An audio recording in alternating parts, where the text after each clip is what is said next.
kind of Management interesting, not reengineering. so much for technology, but what it means for business. I've never seen such a group of people really wanting to know what goes on in the rest of the corporation. Now, most of my consulting career, I spent getting people to understand what's going on in the rest of the corporation. So, like, what you do is not, so, you know, they're buckling down and doing what they need to do. But it's very clear to us there's something growing. So we're talking about the possibility of yet another wave of reengineering. But more likely, what we're going to see is the creation of new firms that are actually built to handle the media-savvy workforce. Now, for us, we look at the learning landscape a long time. We've been adding technology and internet to it. We have internet social networks that are business-oriented. And we have 3D platforms, like Second Life or Terra Systems. And we're all looking for ways in which, if we look at 3D worlds from a learning perspective, how do we create the learning that's both peer-based, practice-based, and contributes facts? This is a sales training. So how do you work with the customer to engage them in a conversation, to learn more about their needs so that you can actually start thinking about the products you want to offer? And so in this training process, you have options of the behaviors and questions you want to ask the customer, and then see how they react. So in this case, these are not all real people. That's what we call an NPC, a non-player character. And you are, the guy there doing the sale. IBM, I got the blue jacket on, not the full suit. And I always like to joke, and I actually have it in my bio, that I've been a gamer since Pong. For those of you who remember that, we drew the 2 lines, right? But actually, I didn't own a Pong. We couldn't afford it, so I went to my friend's house for it, right? I mean, it was that engaging, I had to go play. So I'd like to talk a little bit about what we've been seeing from an IBM perspective in the business value space here, and how virtual worlds are really changing how business is running.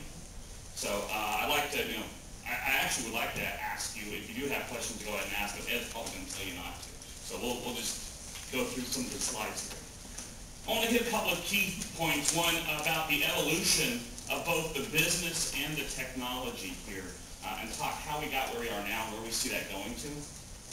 Some business value scenarios. I think John did a great job of hitting a lot of examples of things that are going on in Second Life to get you a feel for the possibilities in this space.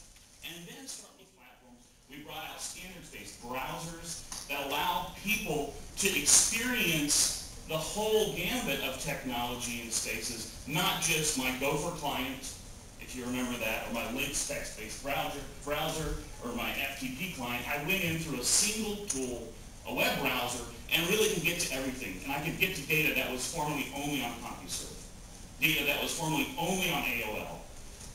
And I could bring that together, and we saw an evolution of activity that grew and created things like bloggers, and Friendster, and Amazon, eBay, and business came in and worked with consumers and with people and created a whole new set of applications that we couldn't think of, and started building communities.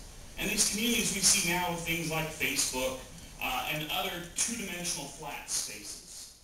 Right? Look at that. It was an experiment. Love to hear your feedback. But we actually had a team of about 12 of us on a global basis working in real time putting this together. And when we talk about collaboration and co-creation, I was working on a fridge. Kind of exciting, right? And a friend of mine who I never met in Sweden was working on the fridge with me. He was scripting. I was building the primitive, the shape. And another colleague of mine in Australia was putting together the texture. The internet taking us beyond what we have today. And so, from a business goals perspective, why is this important? Well, one, we want to build a flexible enterprise. If you think about the dynamics that are going on in business today and the ability to change very dramatically and very quickly, you want to harness the power of your organization. Whether that organization just sits together in a single room in Atlanta or exists on a global basis with offices in Brighton and Seattle, space go play. And what happened is, people not only showed off their love of car culture, but they really became champions for the Pontiac brand. opening up a whole new method of communication between Pontiac and their customers through customer champions. And as both Alex and John mentioned, we have learning capabilities in virtual worlds that become very dynamic. Happening right now, you're a part of it. As Ed mentioned early on, we're actually streaming some of this in the SOA, Services-Oriented Architecture, if you like, TLAs, three-letter acronyms, or ETLAs, extended three-letter acronyms that tend to be 4 letters long. We are allowing people who can't physically be here today to experience the event and stream it in Second Life and interact. And we'll have the part later on in the session where people in Second Life are interacting out with us. What IBM has done with this is we have a convention, lack of a better term, that we hold each year called Lotusphere, around our Lotus products and Lotus brands. We replicated that event in Second Life on our IBM islands so that people could come together who couldn't go there. And the interesting thing was we streamed, Mike Roden, who's the general manager of Lotus, we streamed his keynote speech. You say, well, that's interesting. I can go to a website and watch a video. But what happened is, talking about that new interaction with your customer, we had a customer in the auditorium in Second Life who misheard part of the speech and thought we were announcing the cancellation of a new product. We weren't going to do it anymore. To heck with it, it just wasn't going to work. And they reacted, naturally reacted, oh my God, IBM just canceled whatever it was. And there was an IBMer in the auditorium, in the virtual world, who said, oh, no, wait a minute, excuse me. Let me help you out there. That's not the case. Let me explain it. Struck up a conversation with the customer and changed the dynamics. And other people in the auditorium interacted too. So I fire up that World of Warcraft. I go in there and then my boss calls and says, we've got a customer briefing in Dare.com in 10 minutes. Right? Shut down, bring up the next one, log in. And in each of those places, I'm uniquely different avatars, different representation of self. So my dream world is working in Second Life, customer, doing work. But call up, World of Warcraft. I walk over, I'm my night elf. Got a big sword, right? Start hacking away, get a call, got to get to the customer briefing, walk over to there, and my sword's now in my briefcase, because I don't want to carry a sword in with me. Yeah, that's it. But when I look at that, one of the things that this drives me to is that's connectivity between worlds. But as businesses, we all have huge investments in our infrastructure, in our business processes, and other things that we're doing to run our business. I want to expose that out in a way that I can interact with my customer very naturally.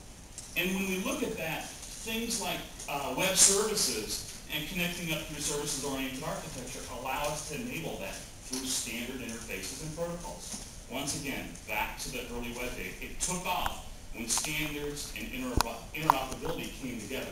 And so one of the things that we're doing, and on the right-hand side here of this picture, is a three-dimensional model of IBM's fulfillment system.